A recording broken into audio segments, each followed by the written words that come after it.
My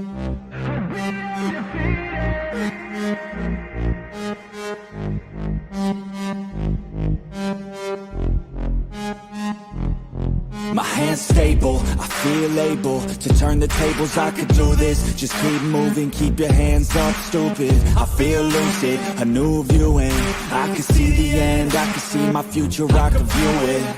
It's right there for the taking. Everything I've ever wanted, dreams are just waiting. I just gotta fight for it, willing to die for it, willing to like sort of. Hey, greetings from the year 3000, it still sucks.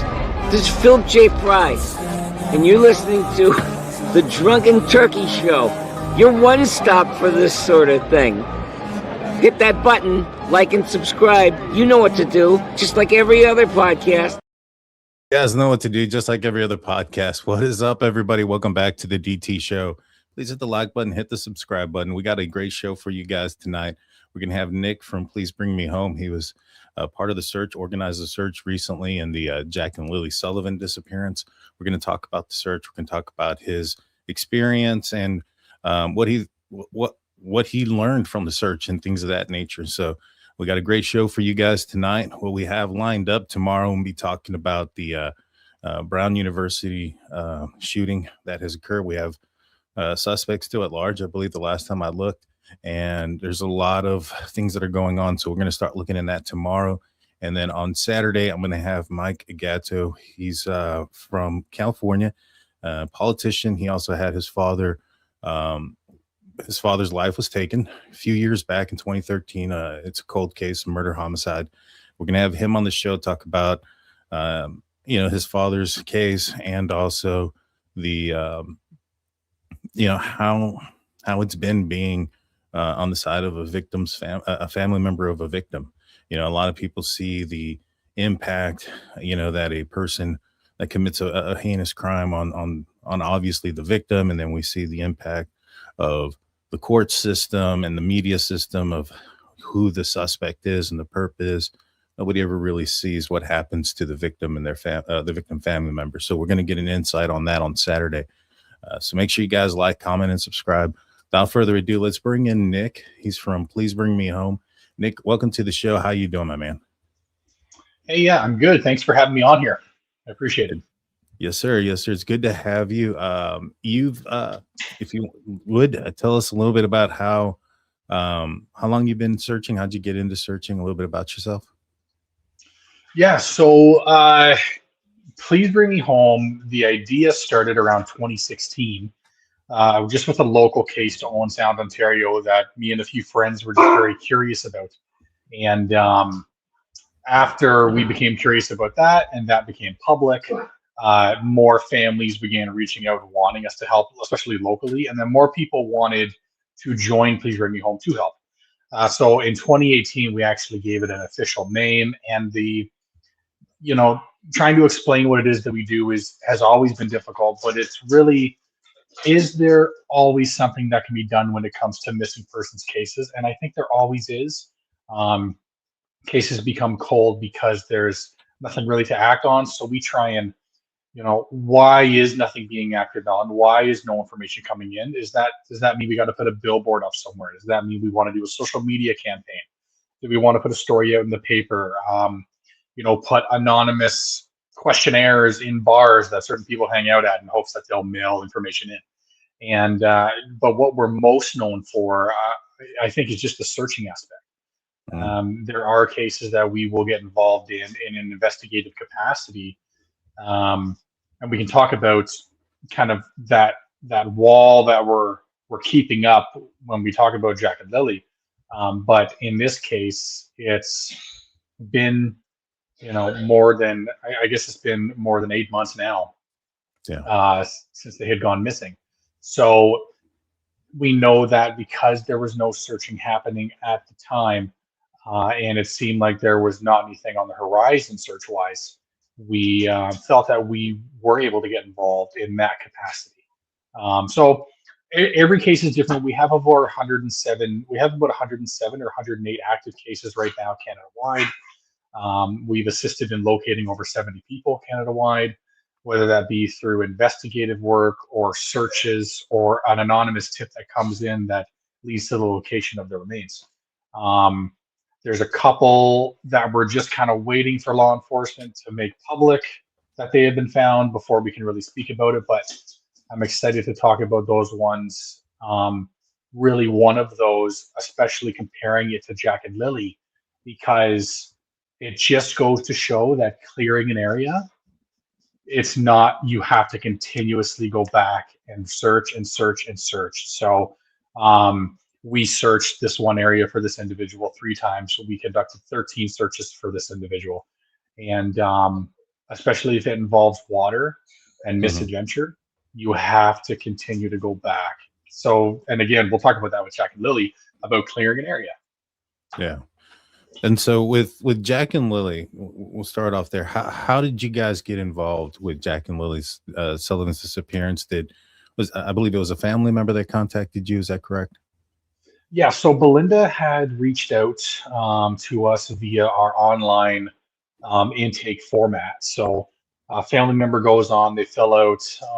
It's quite an in-depth process now. It used to just be like 5 questions. Now I think it's about 30 questions. And then we have an intake officer that communicates with the family member and asks like 40 more questions that maybe it's better to do over Zoom or over the phone for those questions. And, we start to build, how can please bring me home help here? At the very least, if a family asks for help, we can put it on our social media and we can put it on our website. We may not get involved in an investigative capacity or search capacity. When Jack and Lilly came in,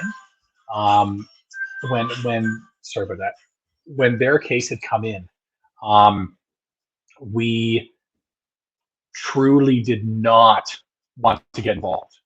And it wasn't because it's so hard to decipher, because it's not because we didn't want to. It's that we really felt like there was nothing meaningful that we could do at that time. And I was on a search in Manitoulin Island with our search leader, and it was rare for me to be on a search with our search leader. And when the idea had presented about us going to Nova Scotia and doing a search, and I think we decided in that moment when we were on the ferry on the way home, that we're gonna go do it. So Belinda had reached out and she did it through the online intake form. And then we also had through our Facebook, our Please Bring Me Home Facebook, we had Haley and Cheryl reach out as well. So you had there's kind of three sides here, I guess you can say. And, so there were some members from Malaya's side who were reaching out, asking for help. And then from biological father's side, asking for help. So, we made it very clear in that instance that we were not going to get involved in investigating whatsoever. If we're going to go, we're going to do good searching, methodical searching, and we're going to continue to be involved in the searching until Jack and Lilly are found. And we had very meaningful conversations with the RCMP leading up to that, during the search, after the search, made sure that we were on the same page with what we were there to do.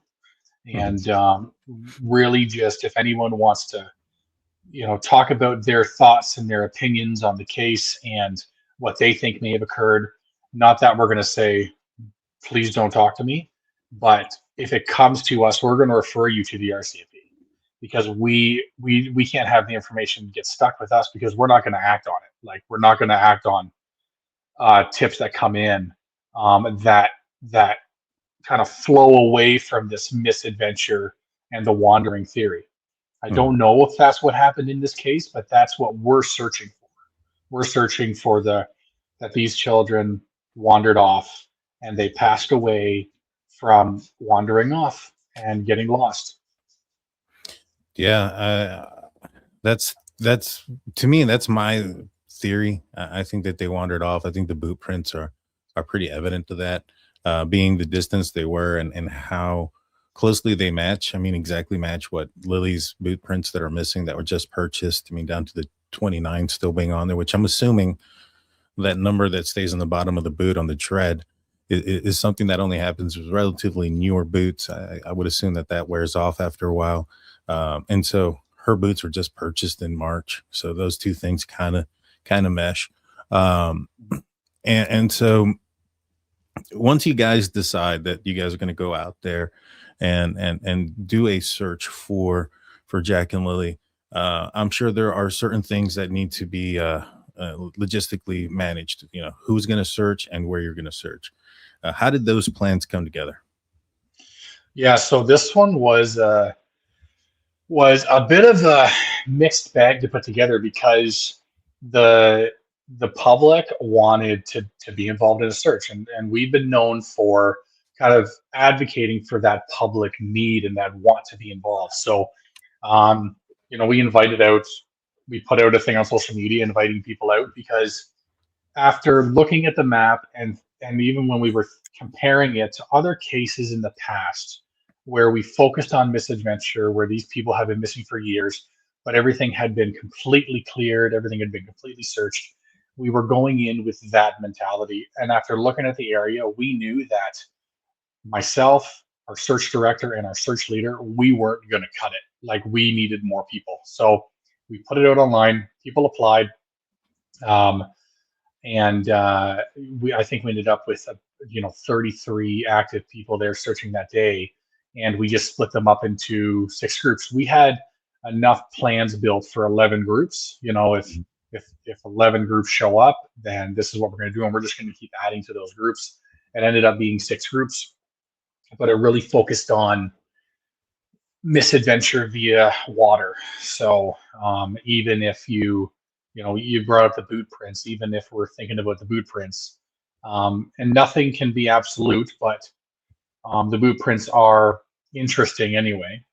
And even if you factor that in, the boot prints possibly being Jack and Lilly's, the way that middle river of Pictou flows, it could very well have been that they still wound up in that river south of where those boot prints were found, and they would have been flowing back towards where they had gone missing from. So the focus was around the water and trying to really just focused around that river right now. And I've said it before, and I'll say it again, that anyone who says that misadventure or wandering has been debunked honestly, truly does not know what they're talking about. And it concerns me when people say that, because it hasn't been debunked. A lot has been thrown at it. But I've been on the other end. I've been on the end where we've searched for people, and and it turns out that person winds up eventually winding up there where we had previously searched.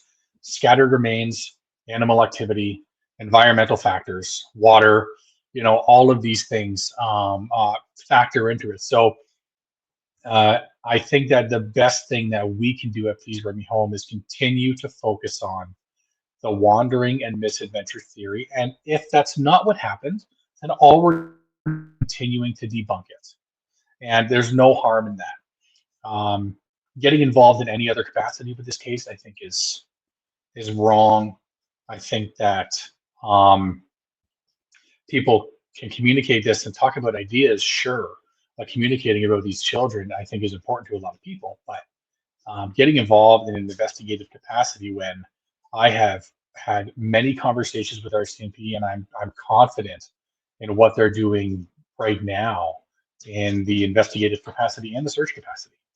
So yeah, it's I can't even remember your question now because I just kept rambling, but yeah. Yeah, no, you answered it. It was referencing like how did you logistically handle it? Who did you get and where did you search? And that makes sense. And I agree with you. I agree with you wholeheartedly. At the end of the day, I think that the RCMP has been super open, whether it was because the media pressed on it or not, but they've released documents on their investigation. And the documents are what they are, and they say what they say, and the investigation is what it is. And I think at this point, even RCMP are probably leaning heavily towards the wandering off theory. Now they're still doing their due diligence. They brought in cadaver dogs and they searched heavily on Daniel's property. just in case. But as much as they searched there, they also searched into the woods and into where the boot prints and where the blanket were found. And so, all those things kind of point towards, crossing their T's, dotting their I's, and ensuring that Yeah. they're doing, they're making sure of everything. But so when it comes to the searches, I'm sure you've been on many searches with dogs. Can I assume that? Yeah. Yeah. And the dogs that were used that day, I know you weren't a part of that, but they were open air scent dogs. And from what I understand, there's a bit of a difference between air scent and tracking dogs. Would you mind explaining that if you know? Like, so I haven't had any training in canine handling, but I've been with Okay. many different like canine handlers over the last decade since the idea of Please Bring Me Home began. And we've had the ability to go along with tracking dogs at quite a distance. When it's a tracking dog and it's a scent dog, I find that very different than a cadaver dog Mhm. when you're looking for decomposition of remains. But um, I think I don't know what exactly happened that day with the RCMP, but from what I've seen and the conversations I've had with them, I haven't heard or seen anything that they have done or not done and been like, why? I wonder why they did that, or I wonder why they didn't do that. Right. So I think that whatever dogs they chose to have in there, and whenever time they brought them in, was seeming the right call. We've had cadaver dogs there since our search, and uh, a canine team that we've worked with in the past out in Nova Scotia on Dylan Ealer, and I'm very. It's not 100%. A dog's going to go in and it's going to do the best job that it can do, but it's Mhm. not 100%. Just like if I go in and search an area or anybody else goes in and search an area, it's not 100%, but it's as close as you can really get at that time. Boots, Right. nothing beats boots on the ground and walking in the woods. But yeah, I trust the canines that were used anyhow. Well, I think that the reason why they used specific dogs that they used was because there was another search. There was another search that was going on. I think at Mm. Eden Lake there was a missing kayaker or something like that, and they had a Yeah, I search heard team. that. They had a search team, and they had the dogs out there. I'm not sure if you could answer this, but what kind of challenge is that? Like, if you were on that search team and you're searching from a kayak for a kayaker, and then all of a sudden it goes from that to searching for two kids. Like, I'm sure you got to pick up things. I'm sure you got to set up. You have to make a game plan. Like, how fast do you think that's feasibly possible to go from one search, stop, travel down to the other place, even though it may be relatively close, and then begin the process of another search? Um, I think in these situations, like of course there are missing children, so it comes with this level of anxiety. No matter how trained you are as a searcher or how long you've been doing it, I can only imagine that it comes with this level of like we have to get out there and go. But Mhm. I think that I truly think that the more success happens if you do take that moment and do take a little bit of time to actually get set up to go properly. Going from an active search to another one, I mean, I don't know. I've never had to do that because when we go out to search, it is geared towards what we're there to do that day for that specific case, and it's not like we're getting pulled somewhere else that day. But I can only guess that I would guess a minimum an hour to get organized to then go start your searching. I would be my guess. And Yeah. a lot of the times when we go, sorry, I don't mean to interrupt you again, but a No, lot go of ahead. times when we go, we have the ability to plan weeks in advance. Yeah. And whereas in this case, if two kids are missing, we have to go now. Yeah. And so you may not have a lot of time to set up and go, but I don't know how it went that day. After being on the site and seeing all the pink ribbons, speaking with our CMP, speaking with GSAR, like I'm confident that what they did on that early onset, especially when they were searching for these kids. And even since we've been, I how do I word this? Like, whatever search we do, we always make sure we have a communication line with the appropriate member of law enforcement. So in this case, whether that's email, some of them will say, email me if you find something, or some will say, call my cell, and some will say, call 911.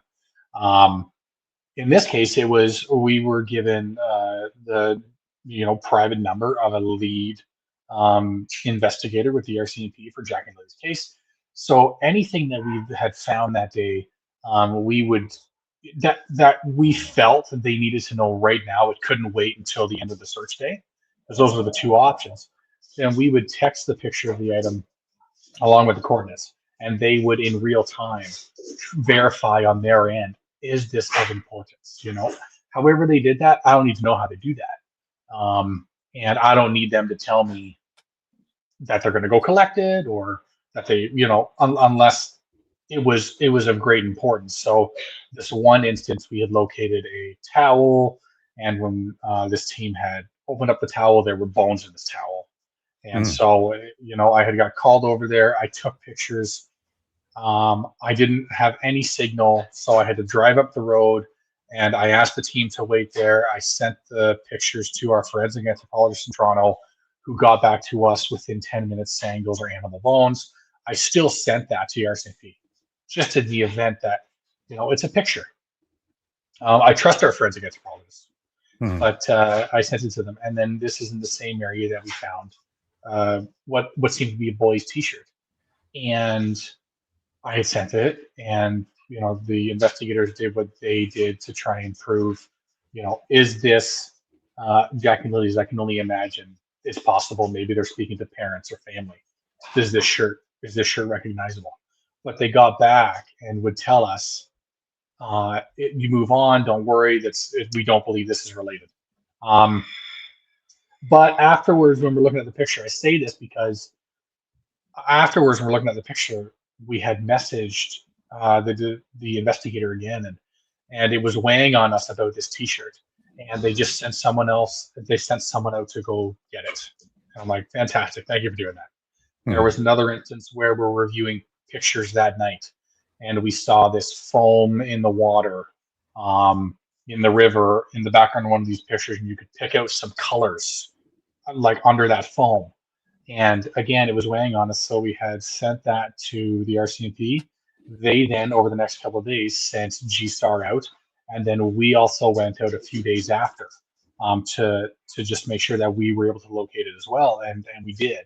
And again, it's just that debunking it and not leaving anything to chance. So, in that event, RCMP was fantastic to deal with on this search. They didn't owe us anything. We find items, we take pictures, we give the coordinates. Whatever they choose to do with those items, I trust that they're going to do the right thing. We don't collect items. If we're like, we're going to just take it, we don't collect items and take it off site. So, it was a seemingly flawless communication line between us and the RCMP. That's great. And I think that was a question mark from some folks. Some folks thought that maybe perhaps the RCMP was against the search. It's good to hear that they weren't, and that they were supportive. And you guys going out there, was this the first time in that part of Nova Scotia for you? Yeah, well, I was in Truro earlier in the year to do a search for Dylan Mueller.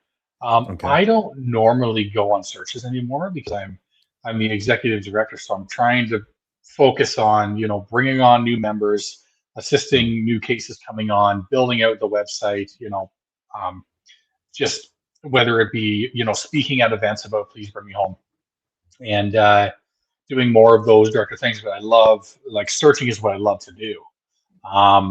So yeah, I was out in Truro a few months prior to this, but I've never been in this search was the toughest I've ever been on. The terrain was difficult. You're 50 feet in the woods and you are turned around and you are soaking wet. and you have Wow. fallen 3 times already. Like it is rough area. GSAR warned us about it. RCMP warned us about it. And to your thing earlier as well, RCMP was never against us going. They can't ask us to go, and they can't tell us not to go. And we got that out of the way right off the hop. We just wanted to make sure they understood we're just coming in as a resource to assist, and we're not investigating. We're not interviewing witnesses and asking questions. We're just going to go out and do some good searching and provide the data to you, right? Mm-hmm. And you mentioned the terrain, and that was where I was going to go next. It appears to be very heavily forested. You know, I saw some other search and rescue teams that were out there initially. They were talking about the terrain and how dense it was and how it was hard to walk through. If the kids wandered off, do you think they may have stayed closer to these open paths and open walkways? I would be surprised if they got in more than 10 feet into some of these woods. If they did, I think that, you know, in all of the data that we've looked at and some of the data that we've got, it's more likely they would have stuck to pathways, what's easily accessible to them. They may have tried to get off that pathway for whatever reason, but I think it would have been brief. And they likely would have just gone back on what was easiest to walk. But you get down one of those pipeline trails, and there's so many little forks off that go in different directions that may look to them to be easily accessible.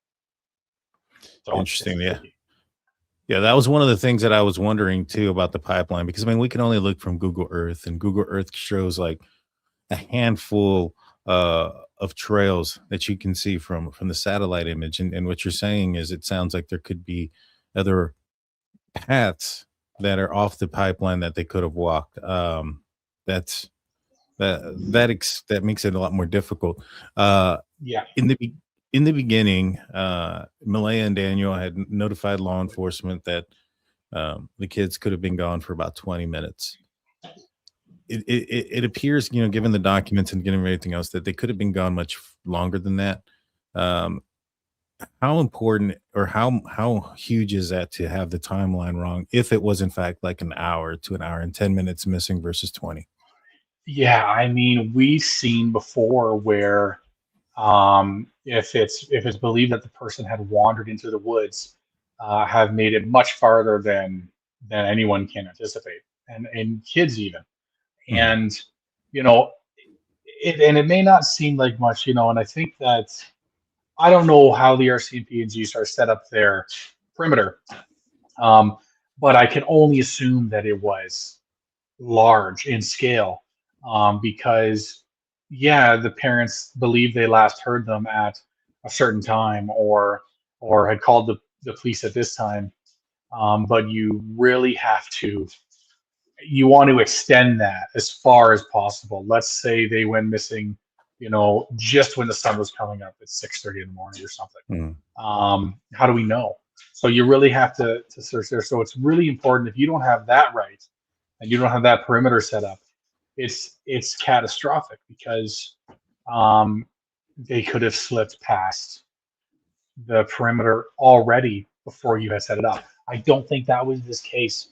I think that these are 2 small kids, and I think that if they wandered, then they stuck to the trails, and they weren't going through the woods, and was what path they could have taken.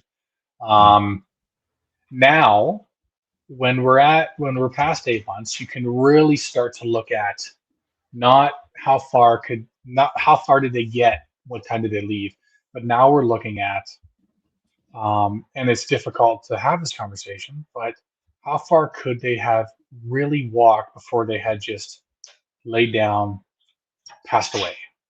Like, Right. how far is that distance? And that's really where you have to start, and now work your way back. Please bring me home. That's what you have to do. You have to just, you know, when we were doing a shoreline search on the lake for a gentleman, 110 kilometers of shoreline you have to look at, because he could have gone anywhere. Yeah. In this case, you have to almost look at it like that in the grand scale.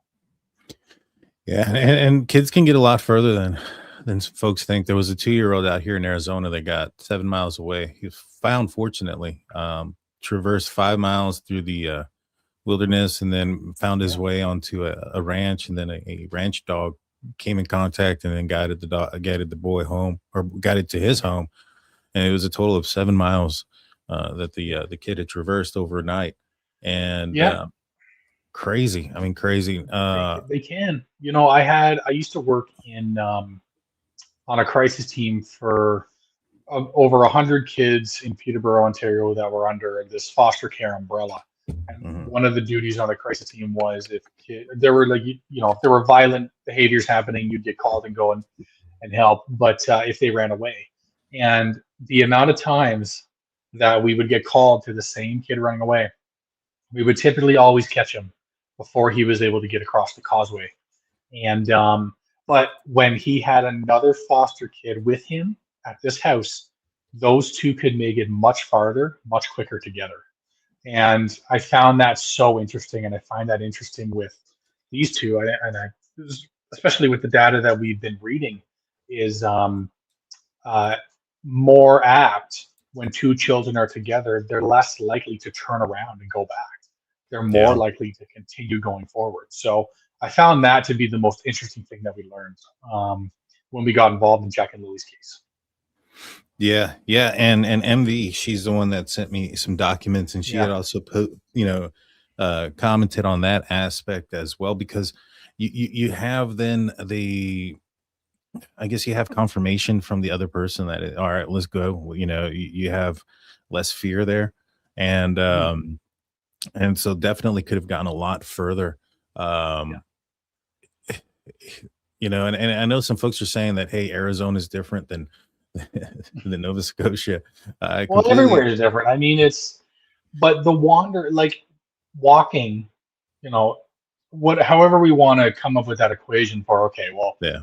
7 miles in Arizona is really only this far if we're factoring in the terrain, the woods, and the water, what have you. But still, no matter where you are, I think that children can make it farther than what people typically anticipate. Yeah, and I think that there's a misconception about Arizona because of Phoenix, that the entire state is a desert. It's not. There's a large portion of it is a national forest. A large portion of it up north in Arizona does snow, is part of the mountains and things of that nature. And so I understand, guys, but the other thing is too, if Jack and Lily wandered off and they got far, I don't think they wandered off through the dense woods. It's going to be through the pathways and Yeah. the clearings and stuff like that. And so, um, Anything is possible, but I know that when we lost group 6 there for a little bit, and I walked, maybe 25 feet into the woods, I was like, holy, like, I was having a difficult time, who has, like, someone who searched for 10 years, mhm. getting over some of these spots. And I'm like, I could see them getting into the woods a little bit, but far, I just don't see it. Not that it's not impossible, it's just less probable, I guess.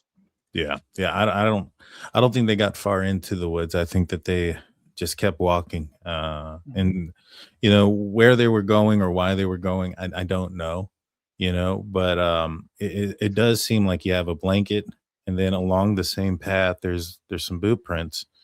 And so it does kind of seem like there's some sort of trail there. Now, and I'm not sure if you would know this or not, but Daniel had told me that the boot prints from the blanket were eventually found by an uncertified dog.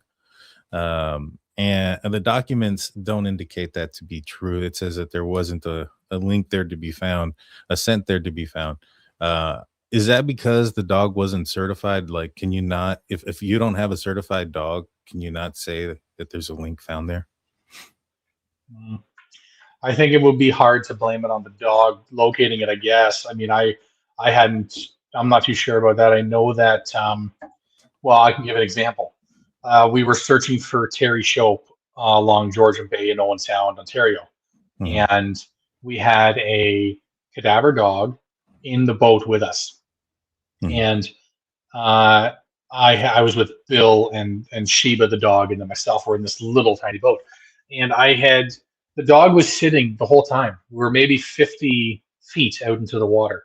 And I had put the binoculars up to look at the shoreline, saw what I thought to be shoes, put the binoculars down, and there's the dog now doing its indication on the boat, sniffing out, sitting, looking at its handler, and beginning to bark eventually.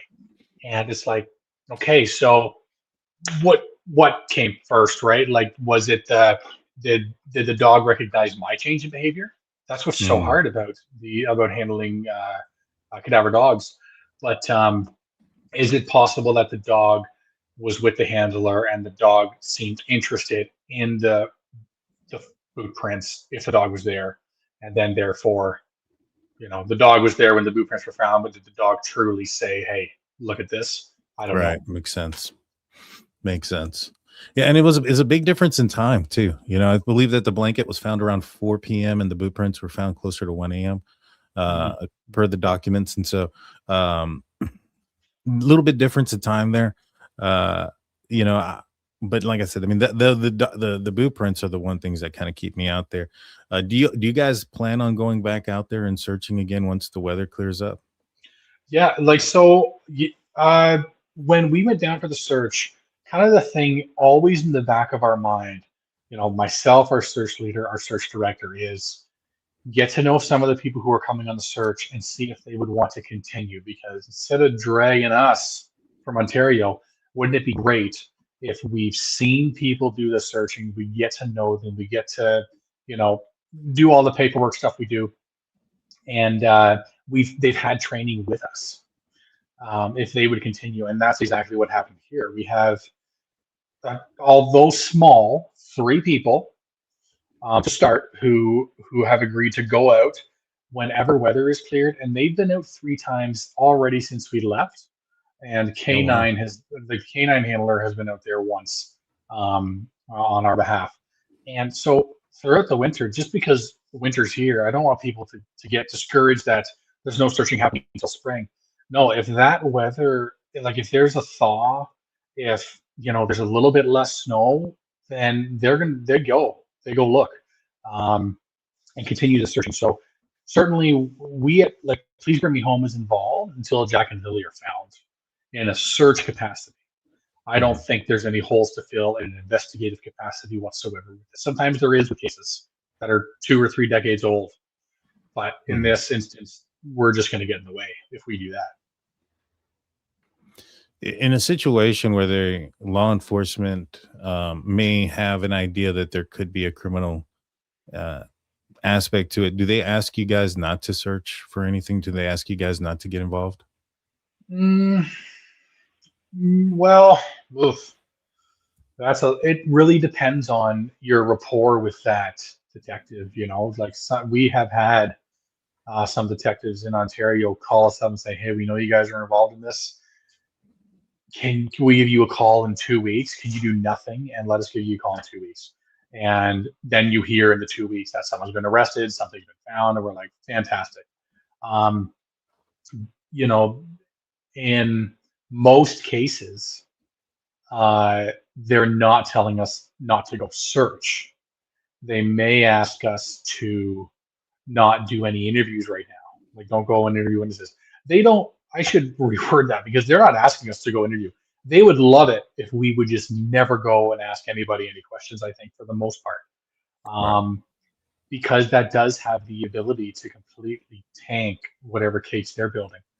But there are instances where you do have to go and ask certain people questions, because if this is foul play, if there is a case that's foul play, and especially if there's more nefarious activities involved in this foul play case, they're not going to walk into the police station and offer up the information. If you're not a police officer, you may be more apt to get that information in. So, and yeah, we're only interested in locating the person. Of course, if there's foul play and justice plays a part in it, that's really not our purview. We would never stop those wheels of justice to go or anything, or try and turn people away from that. But we just want to locate these people. Right. Yeah, no, exactly. And you know, and I think that says something too. You know, it says something about what RCMP is saying outside of what they've already put out there in documents. You know, so folks had some questions a little bit earlier.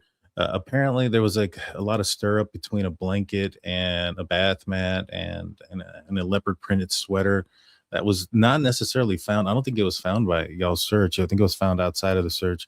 From what I understand, Yeah. RCMP has said that's irrelevant, but some folks are asking me, you know, what are your thoughts about it? So it happened during our search. Okay. It was outside of the search location that we were searching. But just like everything, you know, the person who had found it had come back to the Union Center, relayed the information to us, and then tried to explain where it was. They didn't mark it on their, like, on a map or anything like that. They just kind of explained, go down this road and go off the side of the road here. And so I went, and actually CBC came with me to try and locate this blanket. We could not find it. So at the end of the search day, after we got all the search groups out there, I sent our search leader with that person who found this blue blanket, and he then took pictures of it, got the coordinates, and then we immediately sent it to the RCMP. Just like everything else, we don't remove anything. You know, it's not. We're not the ones to determine, is this evidence or is it not. We send the information off, and we trust that RCMP are going to handle it. So, yeah, in the blue blanket, there seems to be this bath mat and a woman's top, I believe, and a couple of things that were shared with me from my search leader was that the items were dry, and it had rained for 2 weeks, Hmm. and they were dry, and that was just it was just something that we had put down in our document, was they're dry, and it wasn't an item that you could necessarily see from the roadway.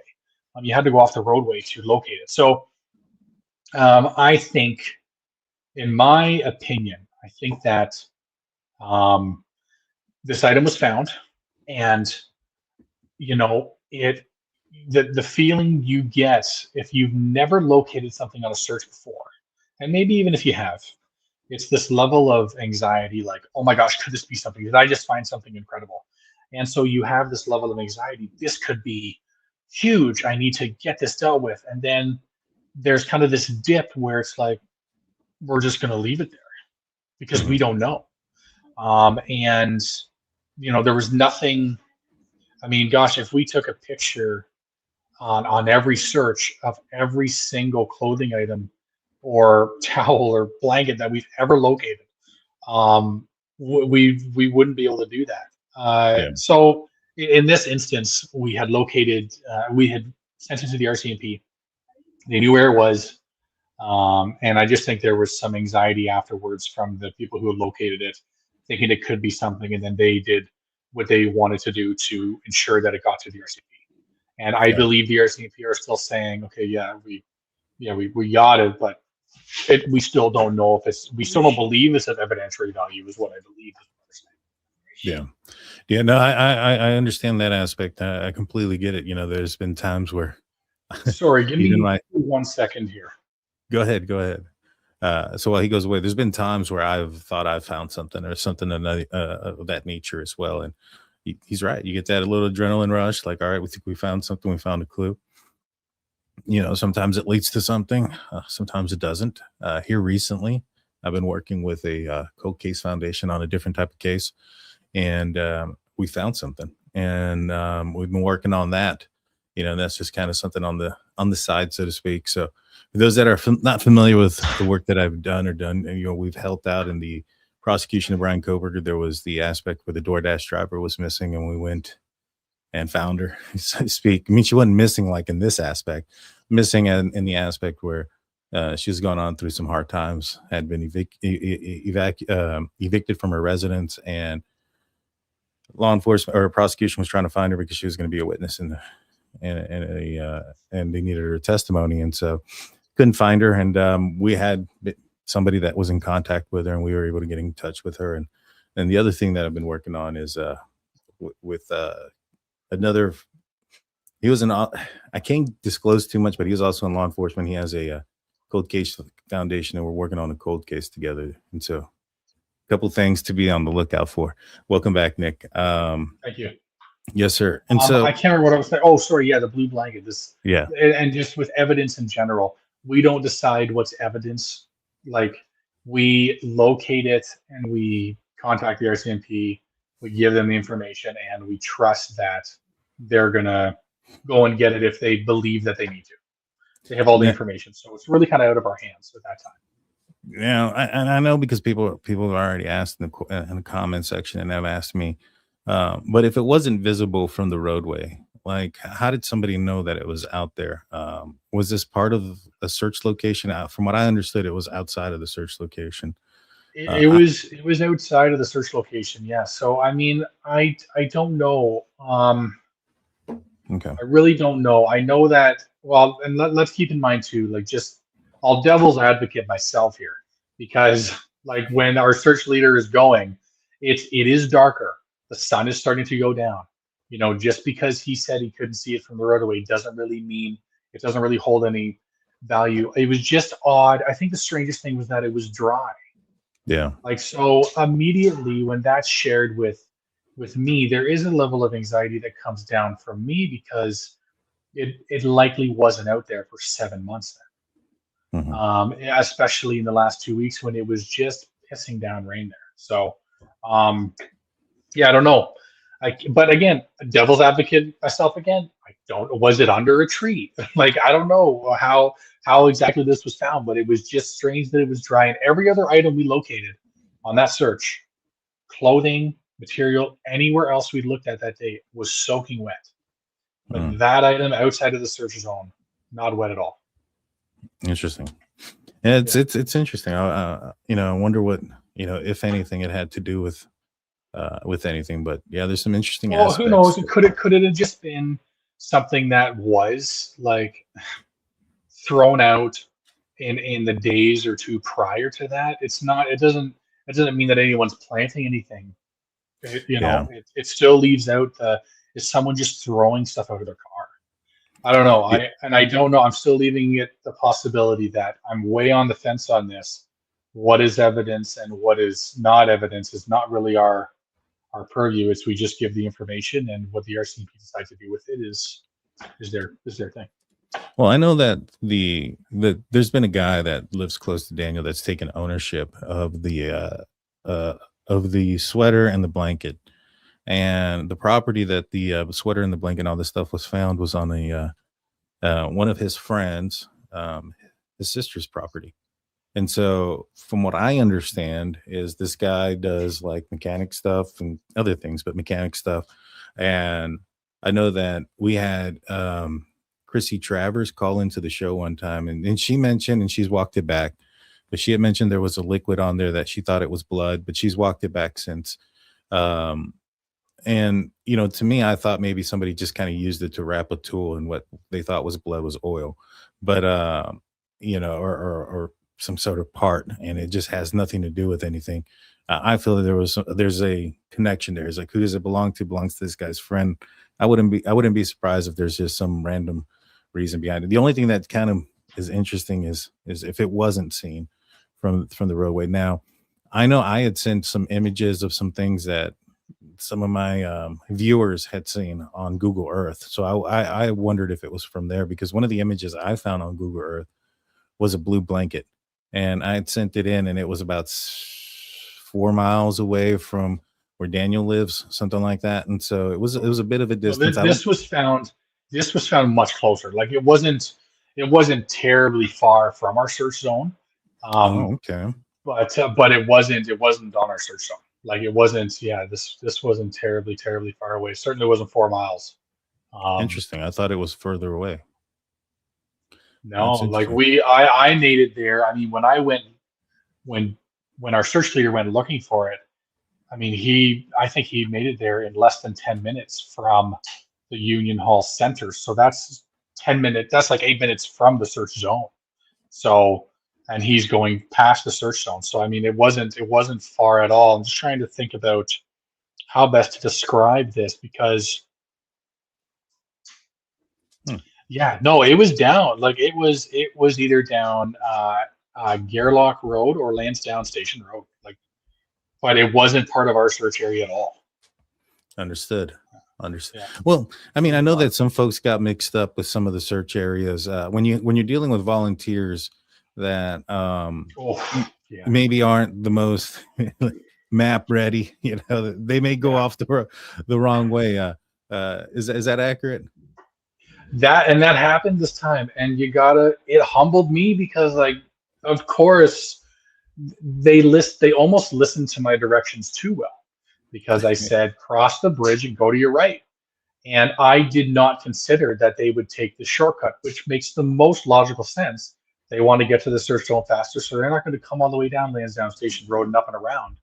Had they done that, they would have crossed the bridge and gone right, but they came from the north side down the shortcut. I think it was McLeod Road from what I remember. And they crossed the bridge and they turned right. And it was just like, yeah, they followed my directions too well. They followed my directions instead of the map directions. So, well, that clears up the conspiracy, because I know that there was some people that were. I know there was like it was all over the place, that there was some sort of disagreement there. And I guess some folks felt like they were purposefully searching on somebody's private property, and that's not the case, obviously. So that clears that up. Yeah, it wasn't, we purposely were not going on anybody's property, or we were doing our absolute best to stay off it. So we entered each river access point by the roadways. So by law, you can do that. And, if people had to go on people's property, it was to get to the nearest roadway. And because of that altercation that happened, I just wanted those two groups that were there for it to go out. And the easiest way was, you're going to trek through somebody's property. That wasn't the altercation. The altercation was this man thought that they were on his property, and the search team was not on his property. They were following along the river, which was accessible by the roadway. So I mean, but in that realm of things, I can see both sides on this. The property owners are tired of people breaking into their sheds, trekking on their property. They don't want the liability. They just want the professionals to go searching. And we're not, like, I think we're good at what we do, but we're not like the best searchers ever. I trust RCMP and G-Star out there to do that better than we do. And I just think that they're tired. Not that they don't want the kids found. They're just tired of it. And so did y'all have like I know that there was the one that made the news, but was there other like property owners that just kind of were like, not happy? There was, what's it called? What's this? The Lorda Camp. So I wouldn't say they weren't happy, but that was the trail that I gave the two search groups. I told them to go up through Lorda Camp to reach the road. It was the quickest way out. It was the safest way out. And they weren't upset. At least I didn't get the indication they were upset. But you could tell that they were surprised to see the search group. But the group was really good, speaking with them and saying that we're just trying to get up to the roadway. We're not trying to, and they were just sticking to the roadway that goes into Lorda Camp. So it's not like they were trekking across lawns or anything. That was the only other scenario. Everywhere else, there's group 6 that did get off their line and did get momentarily lost. But again, like there was no house up there or anything. It was just woods. So, yeah. Gotcha. And and so, these searches are going on with you just mentioned somebody got lost. How did that happen? Did they just turn the wrong way? How easy is it to get lost out there? Well, when you get that deep into it, group 6, they were working up the middle river of Pictou. to the north. So they were essentially following that river the way that it flows. And what had happened was, when you get to the north end of that river, there's a hydro lines that run to the east from that north end of that river. But what I believe happened, from what they've told me, is they were following the river and then it jet off to the east. And I think with all the rain, there were likely these other forks of the river that just kind of went off into these other spots that would eventually just dry off. Gotcha. But they went and followed that one, thinking they were following the middle river of Pictou. And then they got just too far off. Now, so this all happened near the end. So there was that anxiety of, gosh, like, okay, now we have to turn it to just get these people out before the sun goes down. So I went and I picked up, Damien had a drone. I went and picked up Damien. We made sure all the other groups were out. And then we went back with the drone. And as we were driving down the gravel road to pop the drone up, they were walking down the gravel road. So they ended up finding their way out. Luckily, one of their phones, it would just show on the map a white screen, but it would still show their compass on there. So they knew they just had to go east, keep going east. I would honk my horn. They would radio saying they could hear my horn. And then they ended up losing the walkie-talkie. So I didn't know they had lost the walkie-talkie at that point until we went back and picked them up. But in that last half hour, they had lost their walkie. We were coming back. We were going to find them. I'm glad they made it out. That was anxiety for us, for sure. Yeah, I couldn't imagine in that aspect. I'm assuming like cell service and things like that is at a minimum out there. No cell service whatsoever. Like, we ended up getting the Rogers eSIMs for 6 of us. So like each leader had that. But even that, it wasn't perfect. So I was the person that would drive around and check in on each search team as they progressed. And so I would just drive my poor car down these rickety trails, and just to catch them, it would be Nick to group 2 until somebody got back. And okay, just checking in, everything okay? Yep. Then I'd have to drive all the way back down and then up. And then every now and again you'd be radioed or called because something was found, or someone needs to exit because they can't do it anymore. It was tricky, but we managed, and everyone did a bang up job who came out that day. Like, I was super impressed. I can't remember the exact number. It's over 100 kilometers though, from what people had searched that day. Straight line, but 100 kilometers. That's amazing though. That the amount of work that you guys have done out there, it's truly commendable. You guys have done amazing work. I know that. I think I saw an interview or something like that where you talked about the markings where ground search and rescue were already searching. Like, how filled was that area full of those? Like how well do you think that the search was beforehand?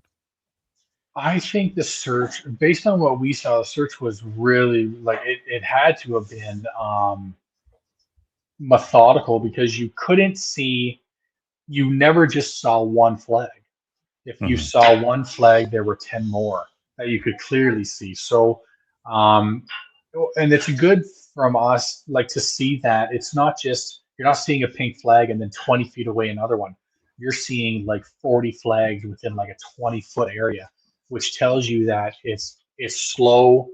It's the effort that they put in was obviously slow and methodical.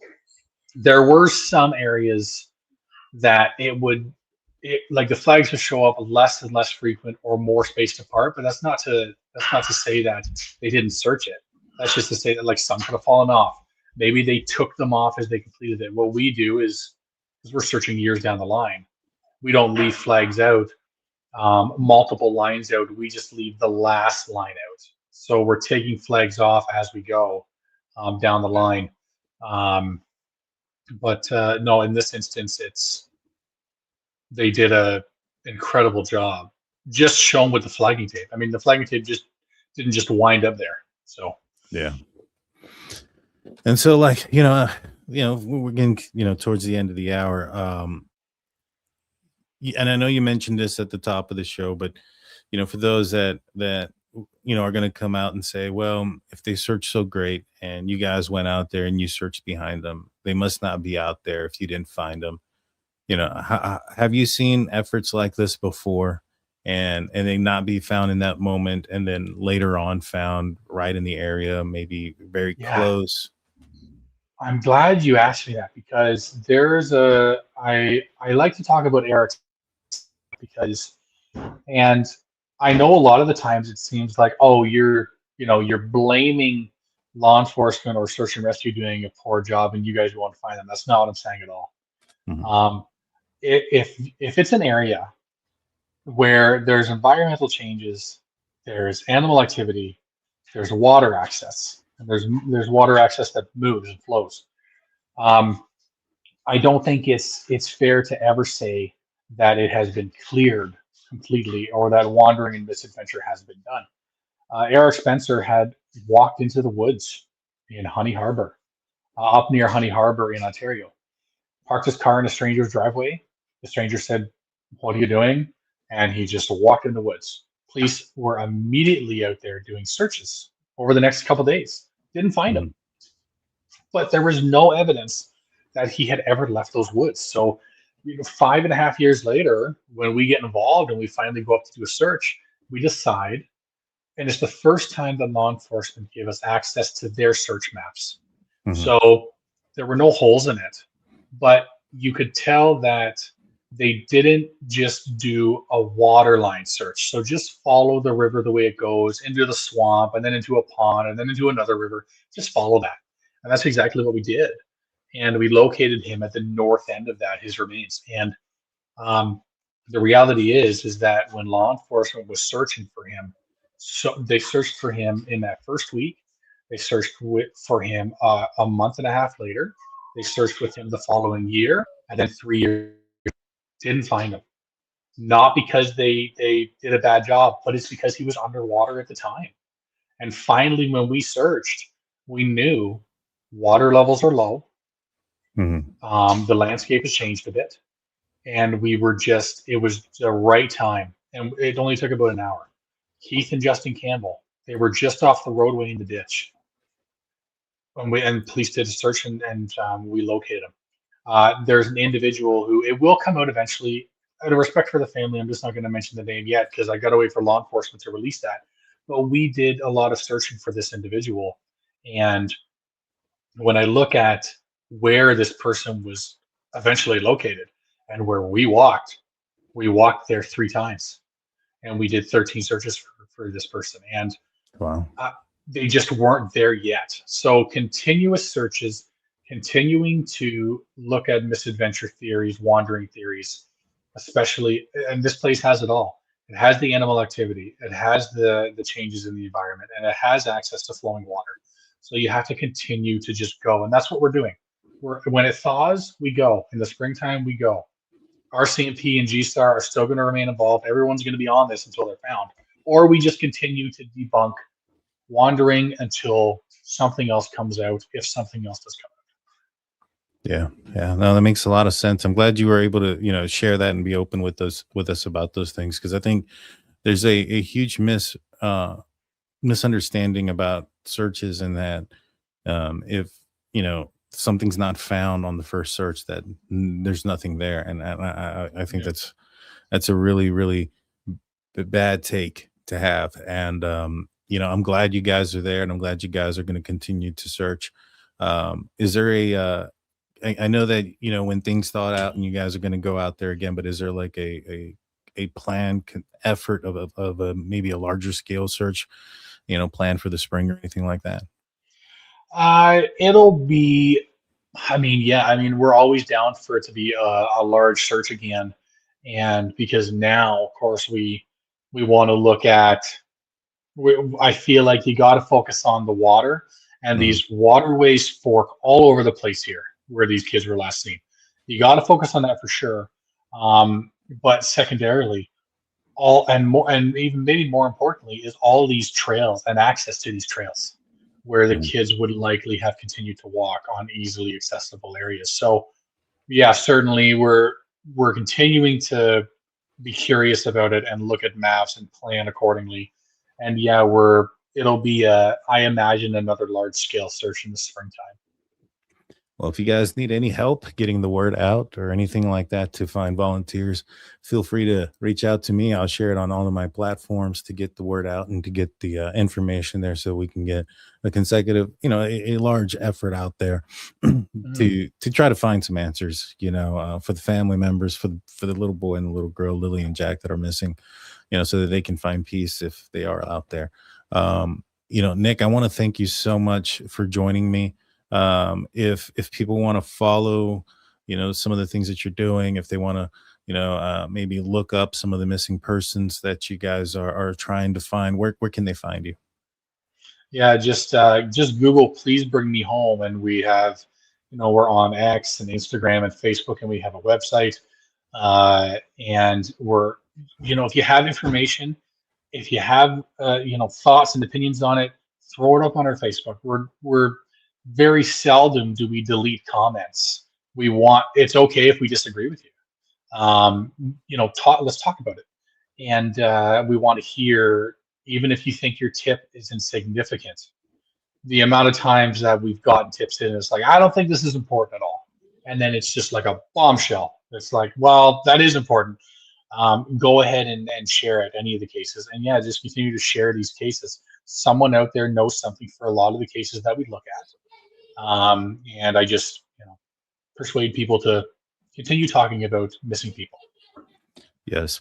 And thank you again, Nick. Thank you to Please Bring Me Home for the great work that they're doing. And in this search and helping bringing other missing persons home. You guys are doing great work. I think you guys are amazing. Guys. Thanks so much, buddy. Yes, sir. It was a pleasure talking to you. If you guys have another search coming up and, if something found, not found, love to have you back on once you guys have some more information. But it was a pleasure talking to you. Thank you for joining me. Yeah, you got it. Thanks, pal. Thank you, guys. Well, guys, that's going to do it for us today. I want to thank everybody that's tuned in. You guys have a great night. I'm going to be back on tomorrow night talking about the Brown University shooting and everything that's going on in that case. You guys have a great night. We'll see you guys then. Laters. Peace.